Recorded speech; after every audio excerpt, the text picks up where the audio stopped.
Hello there guys, it's Stephen here, finally back after a week off in Amsterdam with Nicola celebrating my birthday. The international break is over, Manchester City are back, and that was good, wasn't it? Oh, I miss Manchester City, oh, I miss football. 3-0 against Fulham, though we never really got out of second gear. That was absolutely a walk in the park, and there was some delightful walking in that park. We were so good today. There should have been about 5 or 6-0 at very least, and Guardiola will be disappointed that we didn't put a more flattering scoreline there, but in general, that was really good. That was some of the best football we've seen so far this season. And interestingly, it was a team set up a lot like the team from last season in terms of the shape. We had Sane and Sterling on the wing again. We had Delph back at left back, Aguero through the middle. Then we had Bernardo alongside David Silva with Fernandinho there, and Otamendi getting his first start of the season in the league alongside Laporte at the back. In general, we absolutely dominated the game from the off. As I was saying, a minute and a half on the clock and we opened the scoring. Leroy Sane tapping in after beautiful work from Fernandinho, answering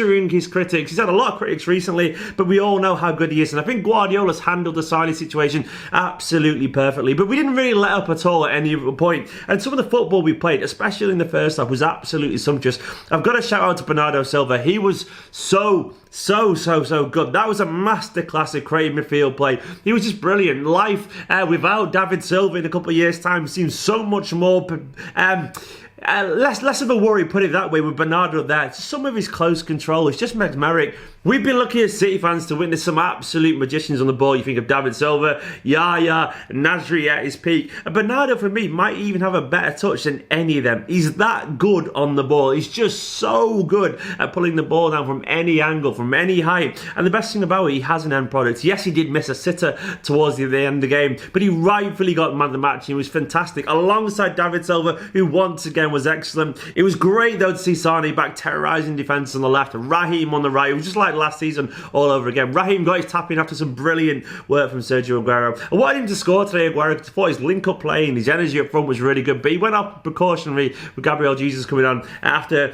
worries about potential knock. But it was just a brilliant performance. Even from the defence, he had very little to do. Delph at the left enjoyed his first start of the season. He was galloping forward, getting forward, supporting the attack, showed some lovely footwork, and he showed how reliable he can be. There's no question about it. In a game where we've got to keep a tight defence, he's probably a better bet than Leroy Mendy at the moment, given the fact that he's a lot more defensive to score. Mendy wasn't involved just because of tactical reasons, I guess. I think Pep probably will use him midweek in the Champions League, and that's understandable as well. We'll go at Leon, I reckon. But Delph was fantastic and did not let himself down at all. Walker on the right as well. Interesting, Walker, when he went over to the left with Fernandinho on the right, when Delph came off, I thought he was quite good, actually, weirdly. He played this inverted Pep Guardiola kind of fullback thing, played some beautiful passes, pinged a few beautiful balls over to Gabriel Jesus in particular, and he looks very comfortable there, but we know how good a player he is. Laporte seems to be a first choice star at the moment. That's one thing I've noticed. While the likes of Kompany, Stones, and Otamendi have all been rotating, Laporte is that one consistent thing there in the heart of defence so far, and if anything, he's probably earned it. He's a fantastic player. He looks more and more confident with every single week, and Otamendi didn't put a foot wrong all day. He's a great player, Otamendi. I think we forget that, given how good Stones and Laporte and so on have been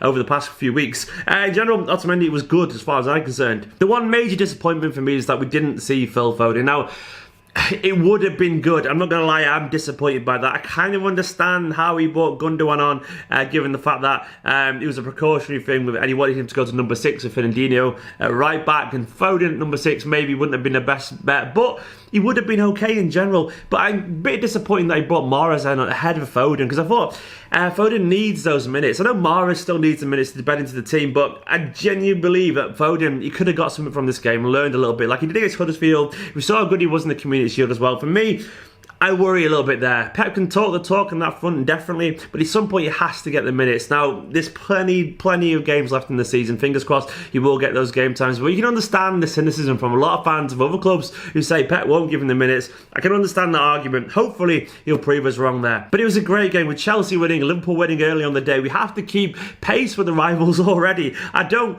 worry about us keeping pace at all. I think we'll chase them perfectly well, and don't forget we've got the likes of Kevin De Bruyne to come back, which will be a nice boost as well. I think we'll get better. I think we'll just keep hanging in there. And to me, there's some encouraging signs there. The shape looked a lot more familiar, which definitely helped, obviously. You could tell the players were versed in that fully after last season. There was a confidence in the system. I still think we'll switch it up every now and then, and that makes sense too. But we do have the options and the variety to try loads of different styles of play. And in general, we will get you somehow. And that was good. We are back and we were confident. Anyway, guys, what did you make of that? And let me know what your standout thoughts were. And tomorrow, I'll be doing a 5 things learned from this game. Guys, in a bit.